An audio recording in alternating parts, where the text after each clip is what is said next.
Hi, Connect Groups, and welcome back to another segment. We're working through the sermons from Mark's Gospel. We're in chapter 12, and in verse 35, Jesus is directing his teaching, his ministry, his interaction in the temple. And then in verse 41, we learn that Jesus was sitting down opposite the treasury, and he was people watching. He was watching people, particularly as they put money into the offering box.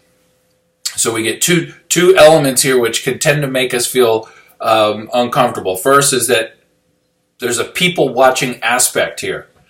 If you ever had that feeling as a human being where you're I'm being watched, you're in a public setting and you can kind of have that unbelievable sense that someone's watching you and it's disturbing. The evolutionary biologists would say, this is part of our way we developed as people. Like when dinosaurs were chasing us and things, we had that sense like, danger, something bad's about to happen. But doesn't necessarily mean that something bad's about to happen if God's watching over you.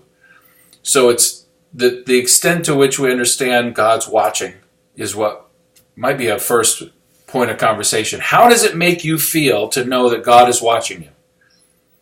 Frustrated, angry, relieved, or anything else? Would you share that one with another? What does it feel like to have God watching you? In this case, specifically, Jesus.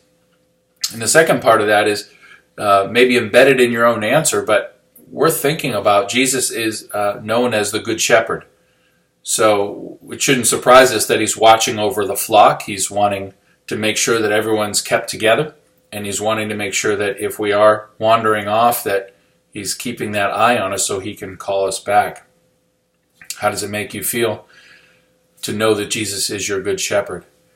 And maybe you can give an example or two of when he's picked you up with his staff, when he's kept the enemy at bay with his rod, when he's truly been with you on that path in a way that you recognized his presence. Now, the second big piece here, certainly worth talking about, is the value of financial giving. When I say the value of it, I mean the value to Jesus. Why is he sitting there watching how people give money? We don't get a record that he's watching how many people come into the temple, with a clicker, click, click, click. He's not watching people in their homes, but he's certainly watching how money is distributed and given to God freely. And he sets this woman who's a widow as a heroine for us to be an example for us. So I think it'd be very healthy for you to talk about with one another, for us as a people to talk about the value of money in God's kingdom. What role does it play? Why is Jesus so interested in watching this? And what role does it play to us? Where do we prioritize this? How comfortable are we? How uncomfortable are we? And past Sunday I mentioned that the tithe, the 10%, is the standard by which the Old Testament set itself. And this was even prior to the law given to Moses, but Abram sets the example for us by giving a tenth.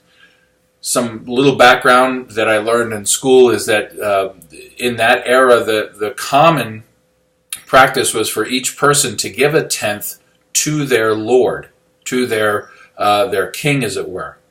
So, there wasn't a modern day tax system with all these, tax codes and ways that you could write off things and be exempt and so on. But what was kind of a standard sense is you're going to pay tribute to your king.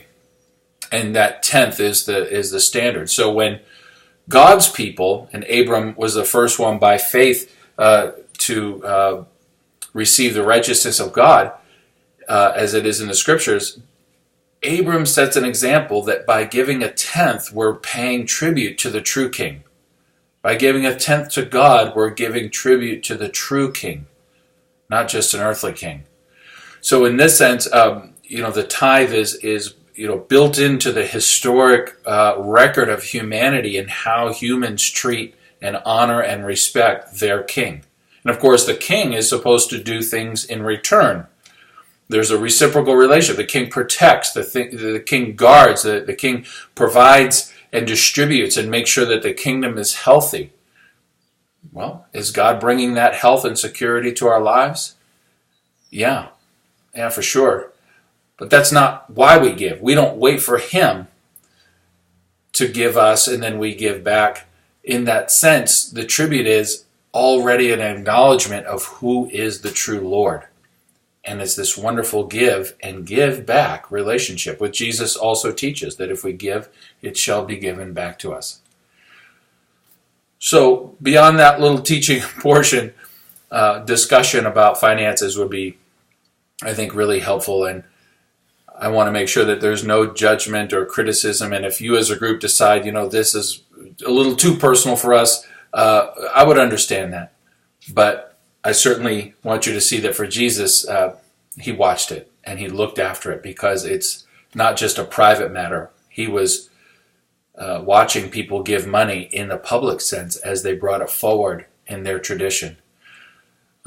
We're not in that position to be watching one another and how much we give. We're talking about Jesus watching over us and looking into what we really value.